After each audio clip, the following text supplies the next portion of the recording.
हरे कृष्णा, राधे राधे, हर हर महादेव। कैसे हैं आप सब लोग। माघ मास की अंतिम दिन माघ पूर्णिमा बहुत ही ज़्यादा पुण्य फलदायी होती है। कोई कोई पूर्णिमा बहुत विशेष होता है, जैसे कार्तिक पूर्णिमा, माघ पूर्णिमा। तो ये सारे बैशाख माह की पूर्णिमा, ये सारे पूर्णिमा में हमें महादेव की आराधना जरूर करनी चाहिए। कोई भी समस्या ऐसे है जो बहुत दिनों से आपको कोई सोल्यूशन ही नहीं मिल रहा है, स्वास्थ्य संबंधित समस्याएं है, विवाह संबंधित या कोई और भी जटिल समस्याएं है, तो आप इस दिन महादेव का एक छोटे से पूजा जरूर कर लीजिएगा। इस पूजन को आप चाहे तो अपने मंदिर में कर सकते हैं, चाहे तो अलग से चौकी लगाकर कर सकते हैं। पूजन आपको प्रदोष काल यानी कि शाम के समय करनी है। ठीक है, तो देखिए यहाँ पे मैंने चौकी लगाया, सफ़ेद कपड़ा बिछाकर चौकी को तैयार किया है। फिर एक थाल ले लेंगे और अगर आपके पास बेलपत्र है तो बेलपत्र के आसन दीजिए। मेरे पास बेलपत्र नहीं था तो मैंने इसलिए यहाँ पे चंदन से स्वास्तिक बनाया भगवान की आसन स्वरूप। तो आपके पास अगर इस समय बेलपत्र अवेलेबल नहीं है तो आप चंदन से स्वास्तिक बनाकर भगवान को इसके ऊपर विराजमान कीजिएगा। इसके बाद देखिए हमें जो पूजन शुरू करनी है उसके लिए हमें भगवान शिव जी की शिवलिंग स्वरूप की पूजा करनी है। शिवलिंग अगर आपके घर पर है विराजमान तो आप उनकी पूजा कीजिएगा, नहीं है तो मिट्टी की जो शिवलिंग बना सकते हैं तो उनकी पूजा कीजिएगा। और अगर वो भी संभव नहीं है तो शिव परिवार का अगर फोटो है तो आप उनकी भी पूजन कर सकते हैं। इसके बाद आप दीपक की स्थापना कर दीजिए। दीपक के आह्वान करते हुए पूजन शुरू करेंगे। भगवान शिव जी की पूजा में सबसे ज़्यादा महत्व जो रखता है वो है अभिषेक। सबसे पहले हम गंगा जल से भगवान का अभिषेक कराएंगे, ओम नमः शिवाय या नमः शिवाय का जप करते हुए। इसके बाद आपको दूध से स्नान कराना चाहिए। पूर्णिमा के दिन कच्चे दूध से स्नान कराने से सभी प्रकार की मनोकामनाएं पूर्ण हो जाते हैं। आप चाहे तो इस समय पंचामृत से भी स्नान करा सकते हैं। इसके बाद फिर से गंगा जल से शुद्धिकरण स्नान हम कराएंगे। ओम नमः शिवाय, ओम नमः शिवाय, इस तरह से मंत्र आपको जरूर जपनी है। इसके बाद भगवान शिव जी के अच्छी तरह से अंगोपोषण कर लेंगे, अच्छी तरह से साफ करके पोंछ लेंगे। बिल्कुल इसी तरह से नहीं रखनी है हमें।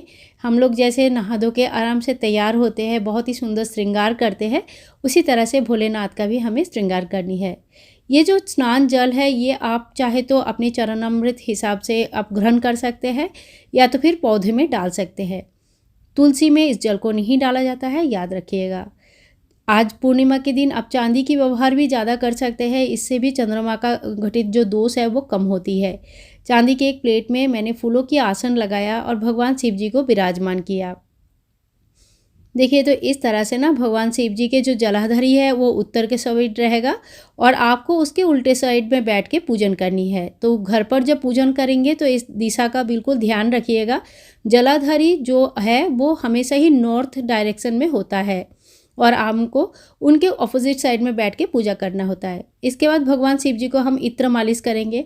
आप चाहे तो शिवलिंग को हाथ में लेकर अच्छे से इत्र मालिश कर सकते हैं, नहीं तो इसी तरह से हल्का करके लगा सकते हैं।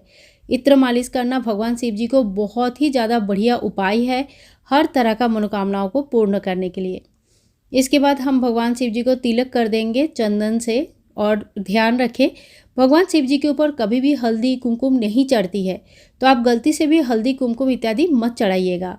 अब फागुन की महीना जो शुरू हो जाएगा और हमारे भगवान शिव जी को हम गुलाल अर्पण करेंगे, क्योंकि इस समय जो है ना भगवान की पूजा में उनको गुलाल अर्पण किया जाता है। और भगवान शिव जी को सफ़ेद रंग बहुत प्रिय होते हैं। साथ में पूर्णिमा का जो व्रत होता है इसमें सफ़ेद रंगों का बहुत ज़्यादा महत्व है। तो आप अगर हो सके तो सफ़ेद फूल चढ़ाइए, और अगर नहीं मिल पाता है तो जो भी फूल आपको मिल जाए, जैसे गेंदा या तो फिर नीलकंठ की फूल भी अगर मिल जाए तो भगवान शिव जी को चढ़ा सकते हैं।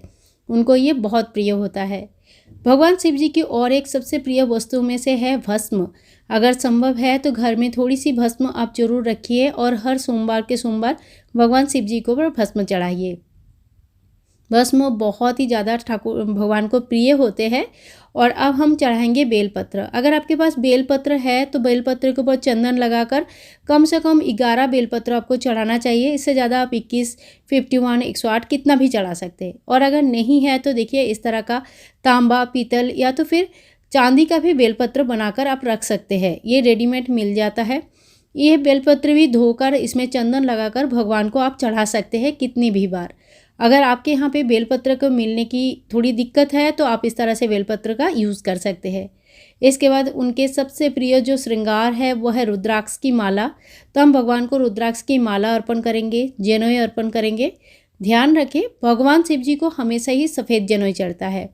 और इसके बाद हम धूप और दीप करेंगे। धूप तो हमने पहले ही प्रज्वलित करके रखा है, साथ साथ में हम दीपक भी प्रज्वलित करेंगे। भगवान शिव जी के साथ साथ अगर आपके मंदिर में माता पार्वती, गणेश जी, नंदी बाबा स्थापित है तो आप उनके भी पूजन कर सकते हैं।